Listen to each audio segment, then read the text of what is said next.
नमस्कार, देश दुनिया की तमाम खबरों में आप सभी का स्वागत है। मैं हूं आपके साथ दीपिका जांगिड। खबरों की शुरुआत करेंगे उससे पहले एक नजर हेडलाइंस की ओर। पाकिस्तान के कोची में हिंदू मंदिर में चोरी, चांदी के 10 तोला हार और 25,000 रुपए चुराए गए।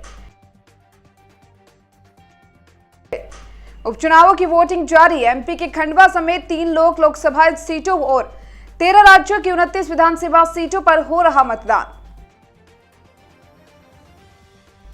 दिल्ली दंगे पर फेसबुक तलब, विधानसभा की कमेटी के सामने होगी पेशी। दंगे भड़काने वाले वीडियो पोस्ट नहीं रोकने पर मांगा जवाब। मोदी के यूरोप दौरे का दूसरा दिन, फ्रांस समेत 3 देशों के राष्ट्रीय अध्यक्षों से मिलेंगे पीएम। पोप से भी मुलाकात होगी। G20 समिट भी आज से शुरू। आधी रात टिकरी बॉर्डर पर तनाव, किसानों का आरोप, पुलिस ने एक तरफ का रास्ता खोलने की कोशिश। प्रदर्शनकारियों ने विरोध में मंच सजाया।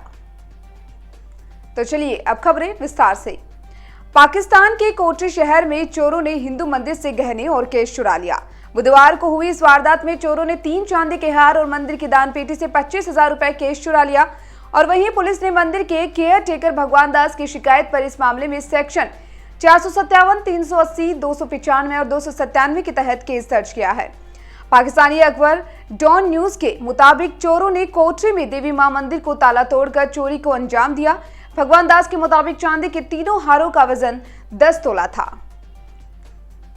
मध्य प्रदेश की खंडवा समेत 3 लोकसभा और 13 राज्यों की 29 विधानसभा सीटों पर सुबह 7 बजे से ही वोटिंग जारी है और इस दौरान सुरक्षा इंतजामों के साथ ही कोविड से बचाव के उपाय भी किए गए हैं। ज्यादातर सीटों पर असल मुकाबला भाजपा और कांग्रेस के बीच ही है। दादरा एवं नगर हवेली, हिमाचल प्रदेश की मंडी और मध्य प्रदेश की खंडवा में लोकसभा सीटों पर उपचुनाव हो रहा है। वहीं जिन 29 विधानसभा सीटों पर उपचुनाव हो रहा है उनमें असम की 5, पश्चिम बंगाल की 4, मध्य प्रदेश, हिमाचल प्रदेश और मेघालय की 3-3 सीटें शामिल है। वहीं बिहार, राजस्थान और कर्नाटक में 2-2, जबकि आंध्र प्रदेश, हरियाणा, महाराष्ट्र, मिजोरम और तेलंगाना की 1-1 सीट पर भी मतदान हो रहा है। नागालैंड की शामातोर चेसोर विधानसभा सीट पर भी उपचुनाव हो रहा है। दिल्ली में पिछले साल नागरिकता संशोधन कानून CAA के चलते हुए दंगे के फेसबुक पर पोस्ट भड़काऊ वीडियोस और पोस्टर्स की देनी थे और यही मानते हुए दिल्ली विधानसभा की पीस एंड हार्मनी, शांति और सद्भाव कमेटी ने फेसबुक इंडिया को पेश होने का समन भेजा है। फेसबुक इंडिया के किसी सीनियर रिप्रेजेंटेटिव को कमेटी के सामने 2 नवंबर को आकर झूठे पोस्ट व वीडियोस रोकने में फेल होने के लिए जवाब देने को कहा गया। नॉर्थ ईस्ट दिल्ली में साल 2020 के फरवरी में दंगे हुए थे और इन दंगों की जांच दिल्ली पुलिस समेत कई सरकारी एजेंसियां कर रही है। दिल्ली विधानसभा ने भी इन दंगों की तह तक जाने के लिए पीस एंड हार्मनी कमेटी को जांच सौंपी। इस कमेटी का गठन दंगों के बाद किया गया और इस कमेटी ने फेसबुक इंडिया को पेश होने के लिए लेटर लिखा है।